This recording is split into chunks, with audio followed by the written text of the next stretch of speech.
चलो बच्चों, तो हमें मेन है लाइट रिएक्शन पढ़ना। क्या पढ़ना है? लाइट रिएक्शन पढ़ना। तो लाइट रिएक्शन को मैं आपको वन शॉट में बताऊंगा, वीडियो पूरी लास्ट तक देखिएगा, आपको 5-6 मिनट में समझ में आ जाएगा। लाइट रिएक्शन के लिए मेन चीज है भैया पिगमेंट। पिगमेंट क्या करेगा? इलेक्ट्रॉन पहले क्या करे? लाइट को ऑब्जर्व करे, इलेक्ट्रॉन को एक्साइट करेगा। हर जो पिगमेंट होता है अलग अलग वेवलेंथ पे काम करता है, जिसमें से आपको पिगमेंट अलग अलग मिलते हैं। जैसे हमने कहा क्लोरोफिल बी की बात करेंगे, कार्टिनोइड की बात करेंगे, ज़ेंथोफिल की बात करेंगे, तो ये इलेक्ट्रॉन को सिर्फ क्या करते हैं? ट्रांसफर कर सकते हैं, लेकिन फोटोकेमिकल रिएक्शन नहीं करा सकते। तो हमने कहा कि जब भी क्या होता है, जब लाइट को कोई भी पिगमेंट एब्जॉर्ब करता है तो कुछ लोग क्या करते हैं? इलेक्ट्रॉन को कैच खेलते, इलेक्ट्रॉन को ट्रांसफर करते हैं। तो उसमें से क्या होता है? एक होता है एंटीना, एक होता है लाइट हार्वेस्टिंग कॉम्प्लेक्स। तो लाइट हार्वेस्टिंग कॉम्प्लेक्स में कौन आता है? क्लोरोफिल ए, बाकी क्लोरोफिल बी, कार्टिनोइड और ज़ेंथोफिल किसमें आते हैं? सबके सब एंटीना में आते हैं। इसका मतलब ये कोई चीज बनाएंगे नहीं, ये सिर्फ क्या करेंगे? इलेक्ट्रॉन को शेयर करेंगे। हमने बताया आपको, जब आपका रिएक्शन सेंटर अगर 680 पे काम करेगा और 700 पे काम करेगा, दो अगर आप रिएक्शन सेंटर लेते हैं तो उससे क्या हो जाएगा?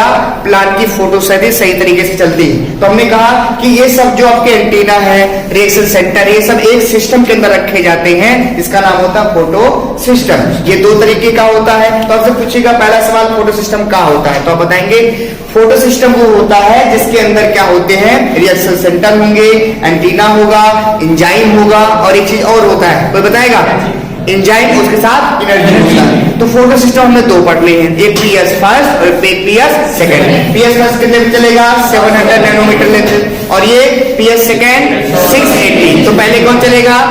680 वाला, और बाद में कौन चलेगा? पीएस फर्स्ट वाला। समझ में आया ना? अब दोनों सिस्टम को काम करने के लिए क्या होता है? जब मान लीजिए लाइट डाला गया तो पीएस सेकंड का जो पहली बार इलेक्ट्रॉन एक्सेप्ट करता है उसका नाम होता है फियोफाइटिन, और इसका जो एक्सेप्ट करता है पीएस फर्स्ट का उसका नाम क्या होता है? फेरोडॉक्सिन। दोनों के बीच में बच्चों ईटीएस होता है। क्या होता है?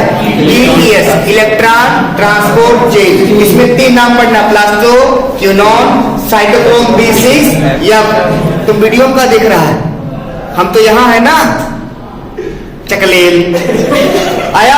तो ईटीएस आपका पीएस फर्स्ट और पीएस सेकंड में आता है, मतलब कि पीएस सेकंड और पीएस फर्स्ट के बीच में ईटीएस होता है, प्लास्टोक्विनोन, साइटोक्रोम B6F और प्लास्टोसाइनिन। तो पीएस सेकंड जो अपना इलेक्ट्रॉन देता है फियोफाइटिन को, तो वो अपना इलेक्ट्रॉन किसको देगा? प्लास्टोक्विनोन को। प्लास्टोक्विनोन क्या होगा? इलेक्ट्रॉन किसको देगा? साइटोक्रोम B6F को। साइटोक्रोम B6F किसको देगा? प्लास्टोसाइनिन को। और प्लास्टोसाइनिन से इलेक्ट्रॉन को लेगा पीएस फर्स्ट, और पीएस फर्स्ट क्या करेगा? इलेक्ट्रॉन किसको देगा? फेरोडॉक्सिन को, और फेरोडॉक्सिन इलेक्ट्रॉन किसको देता है? NADP+ को, और उसके साथ इलेक्ट्रॉन जुड़ के और हाइड्रोजन जुड़ के उससे क्या बनाता है? NADPH। NADPH हमेशा स्ट्रोमा में बनता है, हमने NADPH बना लिया। जब पीएस सेकंड से पीएस फर्स्ट तक इलेक्ट्रॉन आता है तो इसमें इलेक्ट्रॉन की कमी हो जाती है। तो इस कमी को भरपाई करने के लिए हम ल्यूमेन के अंदर क्या कराते हैं? फोटोलिसिस कराते हैं। क्या कराते हैं? तो ये टूट जाएगा किसमें? हाइड्रोजन में, फोटो में और इलेक्ट्रॉन में। तो 2 इलेक्ट्रॉन की जरूरत होती है एक NADPH को बनाने के लिए, है ना? और एक मतलब कि एक ऑक्सीजन मॉलिक्यूल निकालने के लिए 8 प्रोटॉन की जरूरत पड़ती है। समझ में आया? तो हम क्या करेंगे? फोटोलिसिस हो गया तो इलेक्ट्रॉन किसको मिलने लगेगा? पीएस सेकंड को। तो काम चलता गया। अब बात बनी, तो हमने आपसे पढ़ाया था कि लाइट रिएक्शन में 3 चीज मिलता है। पहला NADPH बनता है, ATP बनता है, ये इंटरमीडिएट ही, ये फाइनल प्रोडक्ट नहीं है। फाइनल प्रोडक्ट क्या बनेगा? ऑक्सीजन। क्या बनता है? ऑक्सीजन बनता है। तो अब इसमें आपसे पूछेगा कि बताओ ATP कैसे बनेगा? तो कह रहा है ATP बनाने के लिए आपके पास 4 चीजें होनी चाहिए। पहले आपके पास क्या होना चाहिए? फोफी, F0, F1, जिसको ऑक्सीजोम भी कहते हैं, एलिमेंट्री पार्टिकल भी कहते हैं। और क्या चाहिए? मेम्ब्रेन इंटैक्ट होनी चाहिए ताकि कोई चीज पास ना हो। और क्या चाहिए? और क्या चाहिए?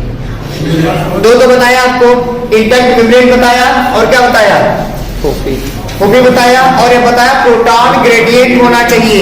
इसका मतलब आपको ल्यूमेन स्ट्रोमा में हाइड्रोजन को कम या ज्यादा करना पड़ेगा। समझ में आया ना? ये 3 चीजें जब आप बना लेंगे तब एक काम होगा। और प्रोटॉन पंप वाला बताया आपको, प्रोटॉन पंप करना पड़ेगा। तो कैसे होगा?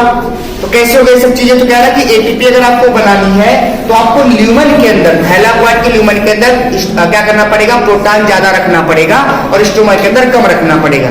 तो कैसे बनाते हैं? तो कह रहा है कि क्या करिए, अगर मान लीजिए स्टोमा के अंदर प्रोटॉन ज्यादा है तो NADP P प्लस से बोलिए वो NADPH बना ले, तो प्रोटॉन क्या हो जाएंगे? स्टोमा में कम हो जाएंगे। दूसरा क्या करिए, ETS को बोलिए प्लास्टोक्विनोन को कि भाई तू इलेक्ट्रॉन भी कैरी करता है, थोड़ा थोड़ा स्ट्रोमा से हाइड्रोजन भी मेरे अंदर लेते हैं। कहां पे? ल्यूमन के अंदर। तो क्या करता है प्लास्टोक्विनोन? वो तो प्लास्टोक्विनोन मेनली हाइड्रोजन कैरियर है, नॉट इलेक्ट्रॉन कैरियर, लेकिन वो इलेक्ट्रॉन को ट्रांसफर करता है, आया ना? तो क्या होगा? अब ल्यूमन का प्रोटॉन ग्रेडियंट क्या हो जाएगा? बढ़ेगा। स्ट्रोमा में क्या हो जाएगा? कम हो गया है। और जब यहां बढ़ेगा तो हम उसको क्या करेंगे? F0 F1 पार्टिकल के जरिए बाहर भेजेंगे। अब F0 F1 के बारे में समझ लो। F0 जो F1 होता है, F0 हमेशा थैलाकोइड के मेम्ब्रेन में रहता है। जो F0 F1 जो होता है बच्चों, वो स्ट्रोमा की तरफ प्रोट्रूड्स होता है, मतलब बाहर निकला रहता है, उसी के अंदर कन्फॉर्मेशनल चेंज होते हैं, आया ना? इसको पूरे को बोलते हैं एटीपी साइंथेज। एटीपी साइंथेज को काम करने के लिए, इसका मतलब एडीपी को एटीपी में कन्वर्ट करने के लिए एटीपी साइंथेज जरूरी है ना? तो हम क्या करते हैं, ल्यूमन से जब स्ट्रोमा को इसके जरिए पास करेंगे, ये पास जाएगा, जब ये पास होगा तो कहेगा बन, आया ना? और एटीपी साइंथेज क्या बोलेगा? गन। और एटीपी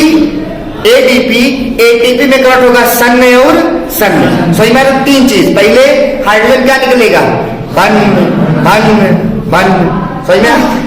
ये बोलेगा सन, कहेगा पन। इसका मतलब F1 में क्या हुआ? कन्फर्मेशनल चेंज होता है।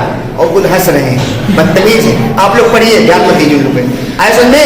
तो सिंपल सी बात है, ऑक्सीजोन के अंदर जब हमने कहा ल्यूमन में मैंने हाइड्रोजन बढ़ा लिया है, तो मैं ऑक्सीजन से पास करूंगा। जितना हाइड्रोजन जब पास करेगा तो उससे एनर्जी निकलती आया। उस एनर्जी को यूज कौन करता? वही एनर्जी एटीपी सिंथेसिस को एक्टिवेट करता है, और वही क्या करता है? एडीपी को फॉस्फेट से जोड़ के क्या बनाता है? एटीपी बनाता है। इस तरह से एटीपी, NADPH और क्या बनता है? ऑक्सीजन बनता है। किस रिएक्शन में? लाइट रिएक्शन में। तो एटीपी NADPH फिर कहां जाएगा? स्टोमा में रहेगा। और जब ग्लूकोज बनाया जाएगा तो उसमें क्या होगा? उन दोनों को यूज करा जाएगा। किस तरह से यूज करा जाएगा? ये लेक्चर बाद में आपको मिलेगा। तो अगर आपको वीडियो अच्छी लगी हो तो ठोको, सब्सक्राइब, लाइक करें, शेयर करें।